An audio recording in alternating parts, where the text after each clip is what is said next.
Most people try to finish the games they play. In fact, I'd even argue that completion is a big part of the gamer's identity in regards to a single-player experience. Despite there being no obligation to do so externally, there's something about finishing a game that makes your experience feel legitimized.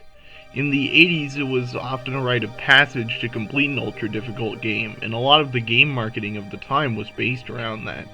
Even today, some games will email you if you don't beat them. Yes, this is a real thing that Far Cry 6 does to you.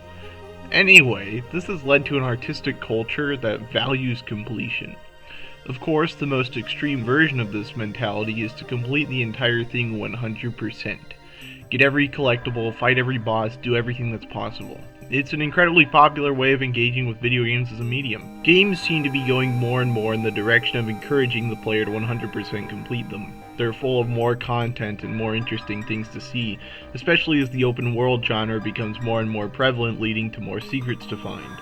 Games like The Elder Scrolls keep track of all the things you've done in the world for you, which makes it easy to see if you've done every quest.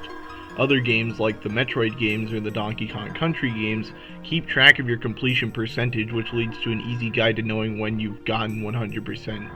For a long time, I tried to see everything there was in a game too, to experience everything. I mean, it's why I have 400 hours in Omori for Bob Ross's sake.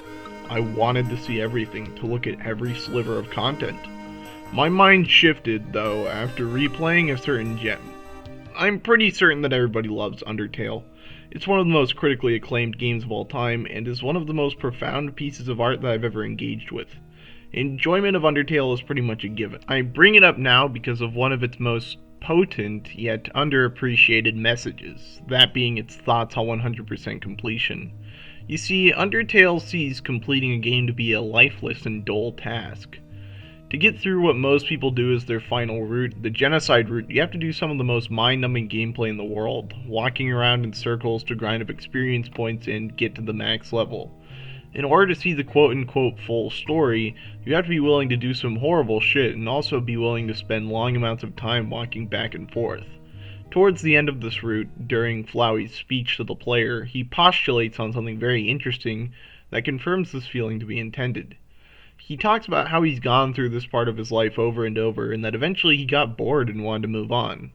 He realized that he had finally seen everything the world had to offer him.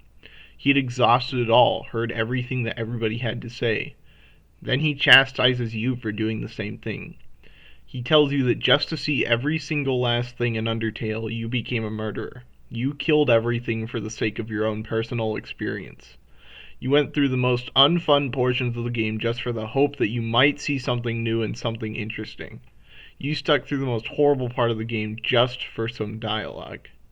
Obviously, I don't think that there's anything morally wrong with 100%ing games, especially not to the point that you're a literal genocidal serial killer.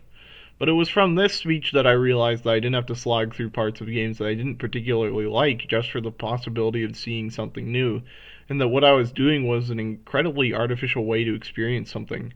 As Flowey puts it, the player has exhausted the universe of all its meaning once this is done. The game is no longer a world. The game is now a hollow shell. You exhausted everything you possibly could from the game and made it your own, and now there's nothing left for it to offer you. So, later this same year, I played Eastward, and for the first time in a game, I didn't try to see everything it had inside it. I just played through it, and I engaged with the parts that felt natural to engage with. There was a whole side minigame that didn't seem very fun, so I simply didn't play it. NPC that didn't really interest me, I just didn't talk to them. The world seemed so much larger and so much more full of life when I simply didn't engage with all of its aspects. Because in real life, you can't engage with every facet of the world. So if you do that in a video game, doesn't it make the video game feel smaller? More obviously artificial? With this idea in mind, I think it's become a lot easier to enjoy games. Before I felt the need to scour them and find everything within, but now I just enjoy the universe that the developers created for me. I explore things at my own pace and have a conversation with the game's creators in a more natural way. It certainly doesn't hurt that I don't have much time on my hands anymore, and this allows me to have more of my time back. This has been Arcade Everlasting, someone who's surprised more people don't talk about their experiences with games like this, signing off. Thank you for watching.